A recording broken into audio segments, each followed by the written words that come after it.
To enter this month's gift card giveaway, all you have to do is drop a like on the video, comment something down below, and also stay subscribed to the channel. Good luck, guys, and enjoy the video.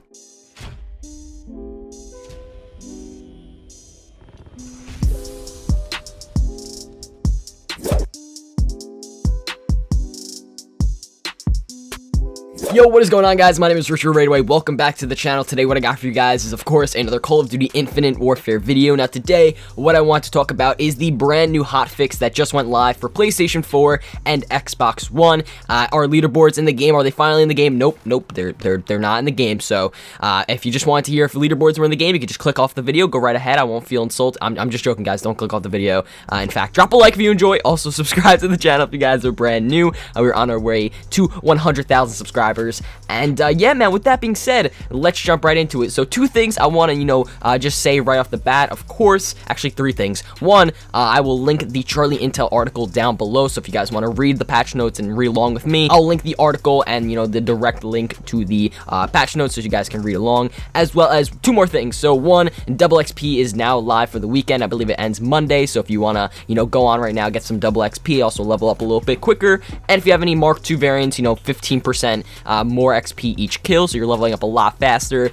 This would be the time to do it. I have a couple Mark II variants, and I'll probably be on for Double XP weekend, so that's always nice. And another thing is they actually added a brand new game mode called Epic Gun Game. So basically, you guys know just the regular gun game. You just get a kill, and then you advance through the weapons, and then at the last kill, it's usually like a throwing knife or a punch or whatever. But basically, they actually added Epic Gun Game, and I believe it's going to be in the game for a week. So I think it ends January 20th, I believe. And basically what it is, it's essentially gun game, but with epic prototypes or epic variants. So you're going to be using only epic guns in this game mode, and it's actually pretty cool, man. So it's there for a full week, and if you want to try it out, go ahead. If you want to try out, I guess, certain epic variants before you actually spend the salvage on them, this is a good way to actually get used to them, and it's a pretty good addition, man. So I'll probably try to get some gameplay in the background, or just try to play it this weekend just to test it out and all that good stuff. Anywho, guys, so basically let's get into the actual patch notes. There was a couple of weapon changes. There was a couple of changes, I believe, to the combat rigs as well, but we'll just basically get into it. So it says right here, slight increase in black hole radius. Of course, that's always good,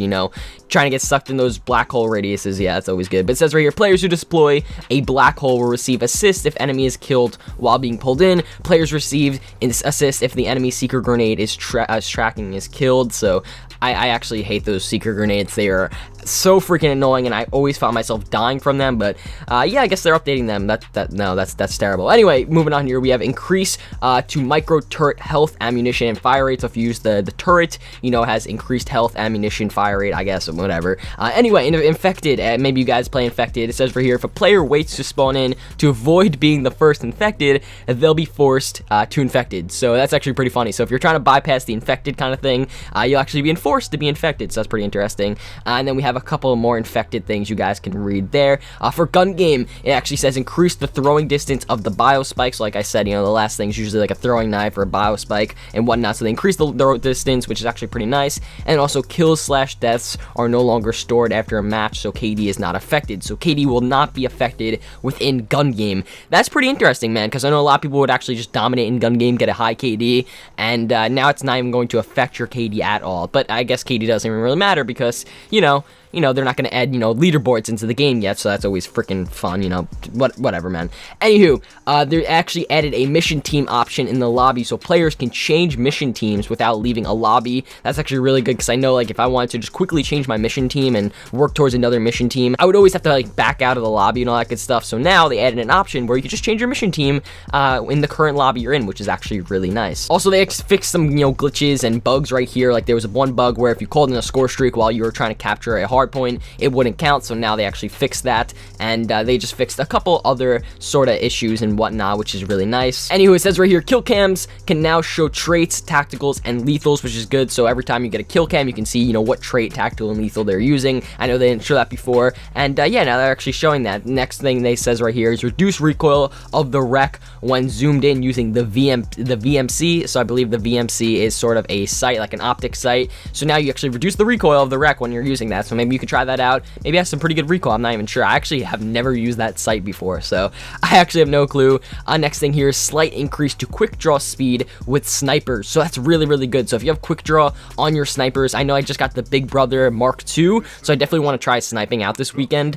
And yeah, so if you have quick draw on, there's going to slight increase to it, so your aim DS time is going to be a lot quicker, which is really, really nice. And maybe you can try and hit those quick scopes and whatnot and all that good stuff. Next thing we have right here, the OSA launcher updated inner and outer damage and damage radius to reduce lethality in tactical TDM. So I know a lot of people were using the OSA launcher in tactical TDM and basically just destroying everyone. So they reduce basically the just, I guess, that whole entire thing with the launcher. So that's really good. You know, dying off a grenade launcher is pretty annoying. I'm not gonna lie, it's pretty annoying. Next up, they actually fixed the hit and run gun perk on the Epic Kendall 44, showing us an attachment in the weapon name, which is actually, I guess, pretty nice. I have no clue with that. Moving on here, we're actually going to talk about the weapon changes for the weapons, because I know there were some weapon changes in this little hotfix update. And of course, when it's in a hotfix, you actually don't have to update the game. It's just, they just change it, and you don't have to update pretty much anything, which is really nice. So moving on here to the first update or weapon update in the game, it says right here, SMG's increased hip aim assist range to 800 inches, increased ADS aim assist range to 1400 inches. So they just increased some things right there, the hip aim and also the ADS aim for the SMGs, which is really nice. I didn't even think they had a problem, but I guess they had a problem, and they increased all that stuff. So the hip aim assist range is going to be a little bit, you know, more, and of course the ADS aim assist range is going to be 1400 inches, which is actually pretty nice, I guess. So next thing we have right here is the FHR40 SMG and the RPR Evo SMG. It says right here, increased ADS aim assist range to 1200 inches. So they're just increasing a lot of things, you know, for the aim assist range, I guess, and they just increased those for the FHR40 and the RPR Evo. And I think in this most recent update, they actually, I think it was, it's called Fusion, I think, or something like that. They added a RPR Evo sort of legendary prototype in the game, and actually has a nuclear attached to it. So they're adding, you know, more nuclear variants slowly and surely into the game, which is actually very, very nice. So if you guys want to spend the 2000 salvage on that legendary RPR Evo for the nuclear variant, you guys can definitely do that. Moving on here, we have the MACTAV 45, the classic weapon in the game,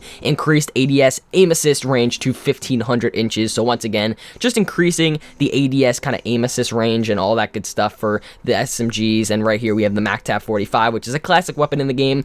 Next thing, moving on here, we actually have the shotguns, just the shotguns in general. So just, you know, just general updates for the shotguns. Increased hip and ADS aim assist ranges to 600 inches, matching the max damage range. So just some updates there for the ADS aim assist and also the hip aim assist for some weapons like the FHR, the RPR Evo, the SMGs, MACTAV 45, and of course these shotguns in the game. So those were basically all of like the weapon updates, and I basically want to cover all that. Next thing, basically finishing off the patch notes, we have just a fixed an exploit where they were using kill streak maps, could be used every round as a free UAV. I don't even know. They just fixed a lot of glitches and exploits and bomb sites and whatnot, and out of bounds things. I don't really know. And then of course, you know, if you scroll down more to the updates, they actually fixed this CWL/Codcaster sort of you know, updates and stuff if you're playing CWL. So they fixed some bugs, errors, but also one thing I did want to point out is that something really, really cool is happening. I know that, as you guys know, I'm basically in, you know, Call of Duty, you know, Infinite Warfare, the max camo you can get, and pretty much the rarest camo you can get right now is Black Sky, and it doesn't even look that great. As you guys know, they still haven't updated Black Sky, which I think is very, very bad. Infinite Warfare is definitely not complete as a game, but I know as of January 31st, alongside DLC 1, if you are on PlayStation 4, because as you guys know, PlayStation 4 gets the update before, a month before Xbox One. So if you have PlayStation 4, January 31st is when DLC 1 comes out. We have a couple new maps coming into the game and whatnot, but I know that one of the people working at Infinity Ward, they said that they were going to be updating the camos January 31st. So I believe there's going to be sort of like a big update coming January 31st. We might see the leaderboards come in alongside DLC 1. I know they said they're going to be updating some of the new camos that just came into the game, and hopefully they do update Black Sky, because as you guys know, Black Sky, it doesn't even look that great at the moment. Solar looks better, and I know a lot of the Quartermaster camos, the camos you can get in the supply drops, look a lot better than the Black Sky camo. Like literally, I've lost all sort of like you know, instancy to kind of grind for this camo. Like, I literally don't need to grind for this camo, black sky camo, because, you know, there's cooler camos and supply drops, and I really don't feel the need to grind all those headshots, all those camo challenges. Yes, that could be fun into the game, and you can level up faster and get XP and just earn some camos, but honestly, I feel no need to grind for this camo when it doesn't even look that great, and there's like 100 plus other camos that look a lot better than the black sky, you know what I mean? So hopefully alongside January 31st with DLC 1, they do update the camos, and hopefully they do add the leaderboards and stuff like that. Like I said, they're going to be a lot more transparent with us through updates. I know they did make a statement about that, saying that, you know, they want to add a lot more transparency moving forward with the updating system, because the last update was absolutely crazy. 100 plus, you know, new camos, 600 plus new items, and that's basically a year's worth of items in one update. So they said, I know they made a little bit of a statement on Reddit, I believe, saying that they want to be a little bit more transparent moving forward with the updates, and, you know, when they do update, they're going to be, you know, a lot more, I guess, transparent, open with you guys, basically, which is really, really nice. So anyway, that's going to be the update, guys. That's going to be it. Double XP Weekend is live right now, so make sure to hop on. And also, the new game mode Epic Gun Game is now live as well, so you guys can check that out. But anyway, thank you guys so much for watching the video. If you guys did enjoy, a like rating would be very much appreciated. Also, subscribe to the channel if you guys are brand new, as we are definitely close to 100,000 subscribers. So if you're new, click that subscribe button, and yeah, let me know what you guys think about this new update and all the gun fixes and bug updates and whatnot. And if you do try Epic Gun Game, let me know how you guys like it. But anyway, thank you so much for watching, and I'll see you guys on another one.